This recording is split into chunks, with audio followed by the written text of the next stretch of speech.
Olympics में शरीक पाकिस्तानी खिलाड़ियों की परफॉर्मेंस को लेकर तो सारे पाकिस्तानी ठट्ठा उड़ा रहे हैं, लेकिन शायद ही किसी को पता होगा कि ये लोग पेरिस पहुंचे कैसे हैं। हमारा अलमिया ये है कि जो कुछ करना चाहते हैं या कुछ कर रहे होते हैं, सारी उंगलियां उन्हीं की तरफ उठाई जा रही होती हैं, और जिनकी जिम्मेदारी थी उनसे ना कोई सवाल पूछ रहा है और ना ही उनकी कोई बात कर रहा है। पहली बात तो ये है कि ये लोग जैसे तैसे करके अपनी मदद आपके तहत वहां पहुंचे हैं, क्योंकि रियासत के पास 7 टिकट्स खरीदने के भी पैसे नहीं थे। सिर्फ अरशद नदीम की जिम्मेदारी उठाई गई, 3 खिलाड़ियों को कर्जे लेकर टिकट्स दी गई और 3 को बल्कि ये कहा गया कि आप खुद से टिकट्स खरीद लें, आपको रकम बाद में दे दी जाएगी। ये है हमारी कौमी दिलचस्पी खेलों की दुनिया के सबसे बड़े मुकाबलों को लेकर। और टिकट्स पता नहीं करोड़ों रुपए की आनी थी, वरना तो किसी भी असेंबली, चाहे वो सूबाई असेंबली हो या कौमी असेंबली हो, वहां पे सिर्फ एक दूसरे को लान तान करने के लिए जो इजलास बुलाया जाता है वो मुल्क को, कौम को करोड़ों रुपए में पड़ता है। और हम यहाँ दुनिया के सबसे बड़े मुकाबलों में शिरकत के लिए 7 टिकट्स नहीं ले सके।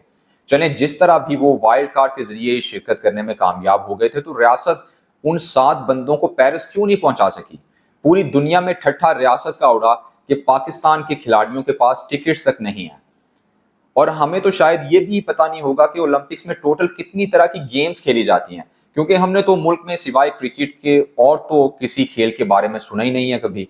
30 साल पहले तक चले हॉकी में नाम था, उसे भी हमने अब ठुड्डे लाइन लगा दिया है। और कौन सा खेल है जिसका प्रॉपर कोई बोर्ड हो या हुकूमती सरपरस्ती में चल रहा हो?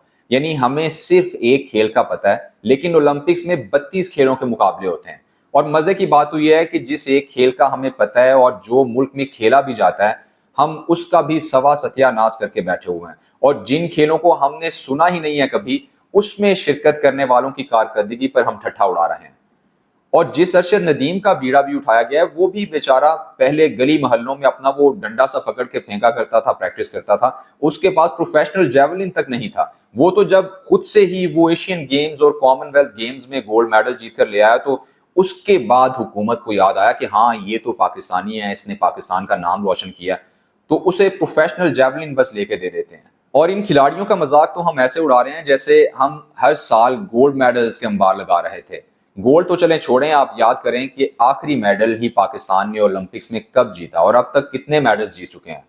पूरी ओलंपिक्स की तारीख में पाकिस्तान अभी तक सिर्फ 10 मेडल्स जीत सका है, जिसमें से भी 8 मेडल्स वो भले वक्तों में पाकिस्तान हॉकी ने जीते हुए हैं, जिनमें 3 गोल्ड, 3 सिल्वर मेडल्स और 2 ब्रॉन्ज मेडल्स हैं।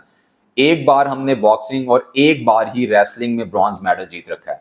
और आखिरी सिल्वर मेडल जो हमने जीता वो 1972 का जीता हुआ है। आखिरी गोल्ड मेडल हमने 1984 में जीता और 1992 में हमने आखिरी ब्रॉन्ज मेडल जीता। उसके बाद ये 8वीं ओलंपिक्स है और आज तक हम कोई भी मेडल नहीं जीत सके। यानी पिछले 32 साल से अगर ओलंपिक्स में किसी तरह पाकिस्तान का नाम लिया गया तो उसकी वजह अरशद नदीम बना, क्योंकि पिछली बार अरशद नदीम ओलंपिक्स की तारीख में पाकिस्तान का वो वाहिद खिलाड़ी बना जिसने फाइनल के लिए क्वालिफाई किया।